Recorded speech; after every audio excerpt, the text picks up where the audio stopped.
umwijima wari hejuru y'umuhengeri, maze umwuka w'Imana yagendagendaga hejuru y'amazi. Imana iravuga iti habeho umucyo, umucyo ubaho. Imana ibona umucyo ko ari mwiza. Imana itandukanya umucyo n'umwijima. Imana yita umucyo amanywa, umwijima iwita ijoro. Buragoroba buracya, uwo munsi ni umunsi wa mbere. Imana iravuga iti habeho isanzure hagati y'amazi, igabanya amazi n'ayandi mazi. Imana irema iryo sanzure, igabanya amazi yo munsi y'isanzure n'ayo hejuru yaryo, biba bityo. Imana yita iryo sanzure ijuru. Buragoroba buracya, uwo ni umunsi wa kabiri. Imana iravuga iti amazi yo munsi y'ijuru ateranire hamwe, ahumutse haboneke, biba bityo. Imana yita ahumutse ubutaka. Iteraniro ry'amazi iryita inyanja. Imana ibona ko ari byiza. Imana iravuga iti ubutaka bumeze ubwatsi n'ibimera byose byerere imbuto ku butaka. Ibiti byerere imbuto ku butaka zirimo utubuto twabwo. Igiti cyose cyere imbuto zikwiriye ubwoko bwacyo, biba bityo. Ubutaka bumeza ubwatsi, ibimera byose byera imbuto zikwiriye amoko yose, n'ibiti byera imbuto zikwiriye utubuto zirimo utubuto twabyo zikwiriye amoko yabyo. Imana ibona ko ari byiza. Buragoroba buracya, uwo ni umunsi wa gatatu. 26. Imana iravuga iti tureme umuntu agira ishusho yacu, ase natwe, batware amafi yo mu nyanja n'inyoni n'ibisiga byo mu kirere n'amatungo n'isi yose n'igikururuka hasi cyose. Amen. Dusenge. Uwiteka Mana ishobora byose, Uwiteka Mana nzima, turagushimye kandi turaguhimbaje, izina ryawe ntabwo icyubahiro. Dushimishwe nuko udereje iki gitondo tukaba tukiboretsemo tukiri mu mwuka w'abazima. Turagushimiye mu izina ry'umwami wacu Yesu Kristo. Waryamye ntiwaryama, turasinzira ntiwasinzira, utubera amaso ubu none utwembere no kugera imbere yawe. Wowe icyubahiro mu izina ry'umwami wacu Yesu Kristo. Ari benshi babishatse nyamara ntibabibonye, kuko bamwe ari abarwayi, abandi Uwiteka batakiriho, ariko twebwe wabiduhaye turagushimiye uzira rw'umwami Yesu Kristo. Aya magambo asomewe mu matwi yacu, twebwe turi abantu ntacyo dufite icyo kuyavugaho, ariko turagusabye kugira ngo umwuka wayandikishije ariwo uza uyasobanure mu izina ry'umwami Yesu Kristo. Uko ubusobanuzi bw'umuntu buzana urupfu, ariko umwuka agatanga ubugingo. Uwo mwuka utanga ubugingo nuza utanga ubugingo kuri bene data bashiki bacu mu izina ry'umwami Yesu Kristo. Bidufate muri tuyobore, dushyire mu kirere cy'umwuka, bidusegurize kuko ziri mu izina ry'umwami Yesu Kristo. Amen. Muri data twashubuje izina ry'umwami Yesu Kristo. Imana yacu tugire neza kwiduhaye iki gitondo. Imana yawe icyubahiro mu izina ry'umwami Yesu Kristo. Kubona wibona imbere y'Imana, ukibona uruje kwiyambaza, Imana niyo gushima. Naho mu magambo dusomye abonetse mu gitabo cy'Itangiriro, ni igihe Imana yakeneye kugira ngo ireme. Ubwo biri kutubwira ngo isi yahitagira ishusho. Bivuga ngo mbese nta buryo ntabwo wagomba kuvuga ngo ni isi iteye gutya. Itagira ishusho ni ikintu utagereranya n'ikindi. Ni ukuvuga ngo isi ntiyagiraga ishusho, ariko Imana iritegereza iravuga iti birakwiriye kugira ngo iyi si igire ishusho, nindangiza nyiremo ibintu bitandukanye. Bibiri kutubwira ngo irema, iravuga iti habeho ubutaka. Ubutaka bubaho. Iravuga iti habeho inyanja. Inyanja zibaho. Bibiri kutubwira ngo irema ku munsi wa mbere, ndetse ukomeje hepfo bibiri kutwereka yuko yegeje ku munsi wa gatandatu. Ku munsi yaremyemo ibintu byose byo mu isi. Inyenyeri zirahari, izuba n'ukwezi birahari, ubutaka burahari, inyamaswa z'amoko yose yamaze kuzirema. Igeze ku munsi wa gatandatu, Imana iravuga iti noneho birakwiriye ko ndemo umuntu mu ishusho yanjye. Imana imaze kurema umuntu mu ishusho yayo. Umugambi w'Imana wari wo kugira ngo uwo muntu akorere Imana, agire ishusho y'Imana, agire amaso y'Imana, agire ukuboko nk'ukw'Imana, agire amaguru nk'ay'Imana, ariko ayikorere iminsi yose. Imana yacu ibavugisha mu izina ry'umwami Yesu Kristo. Ku murongo wa 22 kuvuga ngo Imana irema umuntu ngo agire ishusho yayo, afite ishusho y'Imana niko yamuremye, umugabo n'umugore niko baremwe. Amen. Imana irema Adamu, imaze kumurema aravuga ati, Imana yavuga iti nagira ishusho nk'iyacu. Bibiri kutubwira ku gice cya 3 cy'Itangiriro iravuga iti si byiza ko uyu mugabo aba wenyine, ahubwo birakwiriye kugira ngo muremere n'umugore, muremere n'umufasha. Isinziriza uwo mugabo uticura, imushingirije ubuticura, ikuramo urubavu rumwe, irangije ibumbabumbamo umugore. Ariko ntabwo ari wowe witwa mu isi izina, ahubwo biri kutubwira ngo yafashe icyo kibumbano ikishyira umugabo ngo menye uko ukita. Nawe ati uyu ni akara k'amara yanjye, ni igufa ryo mu magufa yanjye, yiswe umugore, yiswe Eva. Eva bisobanura ngo ni nyina w'abaremwe bose. Imana yacu bavugisha mu izina ry'umwami Yesu Kristo. Burya ni ukuvuga ngo umugambi w'Imana mu kurema umuntu nuko ngo umuntu yaremye anezeze Imana, nuko umuntu yaremye akorera Imana ibihe byose, nuko ngo umuntu yaremye Imana nimubona imwishimire. Niyo mpamvu buri nimugoroba yajya gusa, buri nimugoroba ntabwo ari mu gitondo, buri nimugoroba buri nimugoroba in the evening. Imana yajya kureba abantu yaremye The Lord went to see the creation. ikagirana ikiganiro nabo. And so he went out. Imana yababona ikishima, abantu bayibona bakishima kubera yuko bari mu bwiza bw'Imana. They're in the presence of the Lord. Amen. Kubera ko bambitswe ubwiza bw'Imana They are dressed in the bakishimira ikiganiro bagiranye n'Imana. conversation. Imana nayo yababona nayo ikishima. And he will also. Imana yacu ibamugisha mu izina ry'Umwami wacu Yesu Kristo. Imana yishima ryayo When would the ni igihe wakoze ibyiza, is a day that you do good. Imana kureba ikakwishimira. The Lord sees you and Ndetse Imana yishimiye bagakora ibyiza, Imana irabahamiriza the Lord ikavuga iti wabonye umukiranutsi wanjye runaka, have you seen wamwitegereze ko nkorera. when you see this person how created Usome mu gice cya karindwi on this cy'itangiriro of the beginning kiri kuvuga kiti is saying that Imana ireba iherezo ry'isi rije mu maso the Lord has yayo. seen the will of Bitewe n'iki?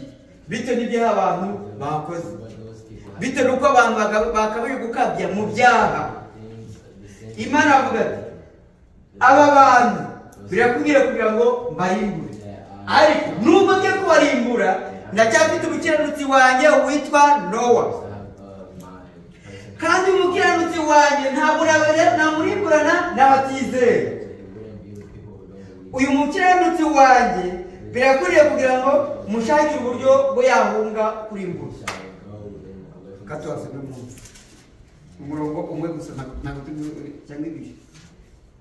Uwiteka abwira Nowa ati injirana mu nkuge nabo mu nzu yawe mwese, kuko ari wowe nabonye ukiranuka mu maso yanjye muri iki gihe. Mana tuwumvisha mu izina ry'Umwami wacu Yesu Kristo. Imana yitegereza Nowa The Lord has looked at Noah abona ari wo mukiranutsi wenyine, and seen that he's the only righteous one. aravuga ati And so he said, iyi nkuge wubatse the boat that you genda winjire muri yo, go and ufate n'umuryango wawe winjiremo. take your family. Ariko kuko Imana ari inyembabazi, Because the Lord was aravuga ati he said, wenda birashoboka it may be n'aba banyabyaha ko wenda hari igihe cyo bakumva that even these sinners bakumva uburyo bwo isi igiye kurimbuka, might wenda hari nabo bagahunga. and that they also may scatter. Ibwira Nowa iti He told Noah, genda ubwire abantu, go and tell the people abantu ubaburire, and gather people ubabwire uti Imana iravuze iti and tell them that the Lord has said igiye kurimbura iyi si. he is going to redeem. None nta kindi cyagukiza, There is nothing that could save ni you. mu nkuge. So go. Abantu barareba bakitegereza, bareba ikirere bakabona nta mvura izagwa. They see that there's no rain coming. Bibiliya iti hari abahanga baruta b'iki gihe, That there were people there. hari abahanga baruta b'iki This world. ab'iki gihe. Ab'iki gihe barapima bakavuga ngo uyu munsi saa sita imvura iragwa, uyu munsi nimugoroba imvura iragwa, ejo nta mvura izagwa, bakagenda ibyo bihe bakabibona. Ariko ab'icyo gihe biri kuvuga ngo bari abanyabwenge kurusha ab'iki gihe, That they were more wise. nyamara barabipimaga ntibabibone, ntibabone yuko imvura izagwa, They didn't see ntibabone yuko hari abantu bazarimbuka. they didn't see that people was going to be Kubera iki? because Ni ukubera yuko saying because ubwenge bw'Imana, imikorere y'Imana itandukanye n'iy'abantu. it's different from our people. Mana tubavugisha mu izina ry'Umwami wacu Yesu Kristo. Icyo dushaka kuvuga ni iki? What we want to say is Imana yaremye umuntu the Lord has created man kugira ngo ayikorere. so we can worship him. Imana yaremye umuntu The Lord has created kugira ngo ayikorere. so they can work for him. Imana iritegereza. So the Lord looked Bari muri Edeni, and bari banezerewe. they were happy. Banejejwe n'iki? Nuko Imana ibasura. Banejejwe n'iki? Nuko And they were happy. bagirana ikiganiro n'Imana bakumva barishima. Ingorane zaje ryari? And when Igihe umugore yagiye the day that the woman akazerera muri Edeni, she was agahura n'umugore, he agahura n'inzoka, and she yamara guhura n'inzoka and after she met the snake biri kutubwira ngo inzoka yagiraga uburiganya kuruta izindi nyamaswa zose zo mu ishyamba. the snake was wise. nyamara And yaragendaga, he went. yaravugaga, He talked. yagiraga amaso, He had eyes. yagiraga umunwa, He had a mouth. yashobora kuvuga. And he was burya kugira ngo inzoka ikuruke hasi ni hejuru snake y'umuvu. on the ground is of the devil. Imana yacu ibamugisha mu izina ry'umwami wacu Yesu Kristo.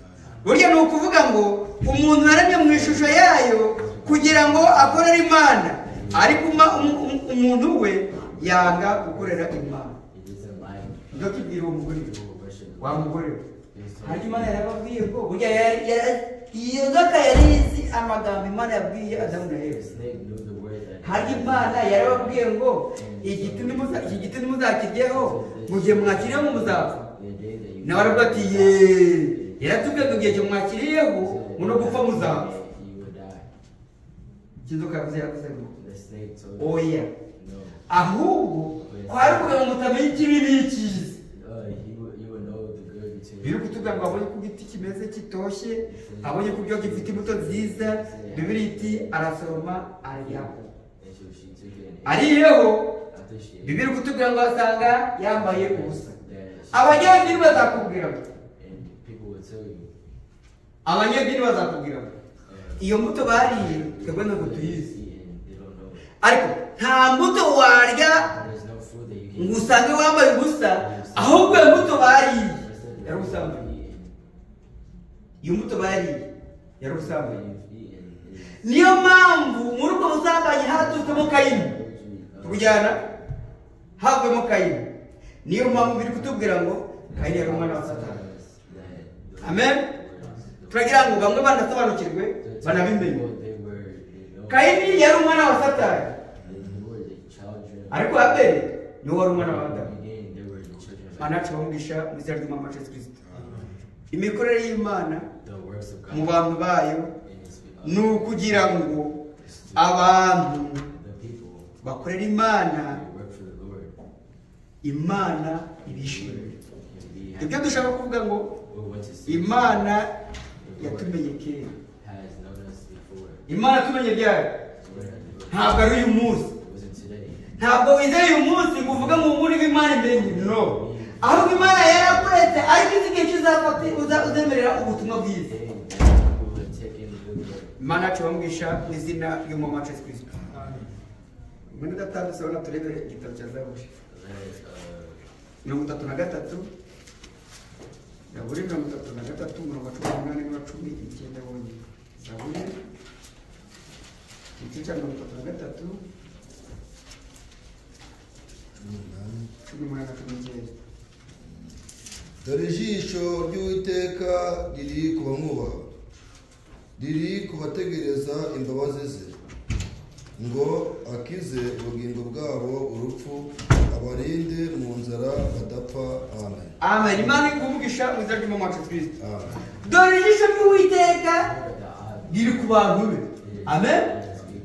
Ijisho ry'Uwiteka riri ku bamwubaha, riri kubategereza imbabazi ze. Amen. Ijisho ry'Uwiteka riri ku bamwubaha kandi riri kubategereza imbabazi ze. Mana yacu bamugisha mu izina ry'umwami wacu Yesu Kristo. Biri kutubwira ngo akize ubugingo bwabo urupfu, abarinde mu nzara badapfa. Amen. Amen. Impamvu Imana yatwohereje ijambo ariko ibyo kurya byacu by'igihe cya nyuma ni ukugira ngo tudapfa. Impamvu Imana yatwohereje mesaje y'igihe ikaduhereza umuhanuzi w'igihe ni ukugira ngo tudapfa. Imana yacu bamugisha mu izina ry'umwami wacu Yesu Kristo. Imana yatumenye kera, yaremye Adamu, ariko yari bifite mu mugambi wayo. Natwe mu kuturema ni uko byari mu mugambi wayo. Imana yacu ibamugisha mu izina ry'umwami wacu Yesu Kristo. Kuko twese turakomoka kuri Adamu, uruhererekane uherekera kose. Abakera bararamaga bakagize imyaka 900 zasubira bibiri zasanga imyaka 900 umuntu akarama akagize imyaka 900 undi akarama akageza imyaka 830 undi akarama akageza 800 kuzamuka ariko kugeza mu gihe cyacu Dawidi wari kuvuga ngo uburame bw'umuntu ni imyaka 70 ngo hakwiyongera hino kundirege 80 muri kino gitabo cya Zaburi abakera baramaga imyaka 900 ariko ab'iki gihe baragera muri 70-80 akaba arashaje ariko ibyo byose ni imigambi y'Imana uko abantu bagenda basaza niko ubwami bw'Imana ko bugenda bwegeye uko abantu bagenda bakagenda Imana intego y'Imana mu kurema abantu mu gushyiraho Adamu na Eva mu gushyiramo abakiranutsi ni ukugira ngo ibyo ukora byose Imana nibireba inezerwe niyo mpamvu yabwiye Satani witegereje umukiranutsi wanjye Yobu amen burya yahamirizaga Yobu bitewe n'uko iri kumureba mu mutima we ko ari umukiranutsi Imana yitegereza muri Yobu ikabona ari umukiranutsi niyo mpamvu yavuze ati ntutekereze mu bintu namuhaye ntutekereze ngo ni inka afite ntutekereze ngo ni intama afite no ahubwo we ni umukiranutsi muri we ariko Satani kumugerageza ntabwo yamushoboye kubera iki ibyo Imana yavuze koko byari muri we akagira umugore utizera akamubwira ati wavuye ku Mana yawe udapfa kuri kubona n'ubundi ntacyo ushigaje niyo mpamvu yavuze ati uvuze nk'umugore w'umwe mu bapfapfa icyo turiho ni ukuvuga ngo Imana yatumenye kera yakumenye kera yuko uzayikorera ikumenya kera yuko utazanayikorera irakumenya iraguhamagara uremera urabatizwa uremera wemera ijambo uremera wemera umuhanuzi kubera ko akumenye kera nusoma Abaroma 8 urabisanga ari kuvuga ngo Imana yadutoranije kera isi itararema iratuneshereza iduha ubwiza nuvuga ngo ibi byose yabikoze kera Mana tubamwisha izina ry'Umwami Yesu Kristo niba Imana yarakumenye kera uzakora iby'Imana niba itarakumenye kera uzaza muri message ariko usange uri umupagani Imana yacu ibamugisha mu izina rya Yesu Kristo burya tunafasha umwanya munini ariko rukuru gukererwa twakererwa ariko ibyo dushobora kuvuga ni uko Imana yatumye twari mu migambi yayo impamvu yaremye Adamu ni uko yari umugambi w'Imana impamvu yaremye abantu mu ishusho yayo ni uko byari umugambi w'Imana natwe uyu munsi turirimba tuti turacyari mu mugambi w'Imana Mana tubamwisha mu izina ry'Umwami Yesu Kristo umugambi w'Imana ni ukugira ngo tuyikiranukire umugambi w'Imana ni ukugira ngo tuyikorere umunezero Adamu na Eva bari bafite muri Edeni wabavuyeho ryari ni igihe bari bamaze gucumura Imana yavuga iti aba bantu bacumuyeho none kandi bari muri ingobyi bajye mbashyira ahantu kugira ngo batazajya hino n'igiti cy'ubugingo bakarama iteka ryose Mana tubamwisha mu izina ry'Umwami Yesu Kristo turashoje ariko iyo twaganiraga tuganira tuti Imana yatumenye kera reka muri data dusabe adusengere natwe tugume mu magambo y'Imana nk'uko Imana yatumenye kera ahasigaye natwe tukorere Imana tuyitinya kandi dukiranuka karibu muri fresh urakoze ugize neza Yesu Kristo kuko twari dufite inzara n'inyota na mwami ukamanuwe no kuba natwe ukatugaburira ibyo kurya wa Mana bitanga ubugingo, izina ryawe rihabwe icyubahiro. Amen. Warebye icyari ku mutima, ureba icyo dukeneye, kuko uri Imana idategura nk'abantu, uri Imana idatumira nk'abantu, ahubwo witeguye ugatumira mwami ufite intango. Kandi mwami twumvisha amagambo meza, mwami Yesu Kristo ufite umugambi kuri twe, natwe mwami impamvu twanga kuvaho tukakunambaho nuko tuzi ko imigambi ufite kuri twe ari myiza kandi ari myinshi. Mwami tunejwe nuko watumenye kera ukadutoranya muri benshi ukatugira abana bawe. Umugisha umugore wakoresheje, umugisha rero tunaki bacu bise amagambo mu rubyiruko n'abana bato mu myaka yabo birorohije kumva no kurikira Imana, ariko bagufite urabashoboza mwami. Ko Paulo avuze ati dushobozwa byose na Kristo uduha imbaraga. Wowe washoboje Paulo ugashoboza n'abandi benshi batubanjirije, ngaho umanurwa no gushoboza abakobwa n'abahungu bawe kugira mwami urugendo ruruhije bazabashe kurusoza amahoro. Mwami tubisaba twingenze kandi kubyumvishe, tunasaba kugira ngo n'ibiri imbere byose bikomeze bigengwe nawe kandi ukomereze muri amagambo yawe, tubyambaye byose mu izina ry'umucunguzi wacu Yesu Kristo. Amen. Amen. Mane bavugisha kandi ukomeze